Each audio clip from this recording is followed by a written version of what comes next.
Hello friends, welcome to win kitchen. நாம் இன்னைக்கு bread rava laddu எப்படி செய்யலான்னு பார்க்கலாம்.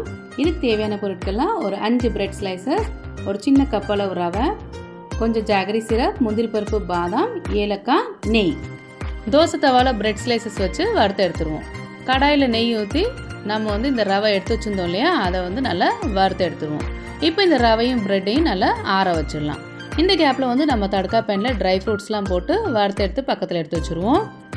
இப்போ நான் இந்த பிரெட் ஸ்லைசஸ் அப்புறம் இந்த ரவை ரெண்டையும் சேர்த்து மிக்ஸி ஜாரில் ட்ரான்ஸ்ஃபர் பண்ணிடுறேன். இதை ஒரு ஃபைன் பவுடர் ஆக்கிடுவோம்.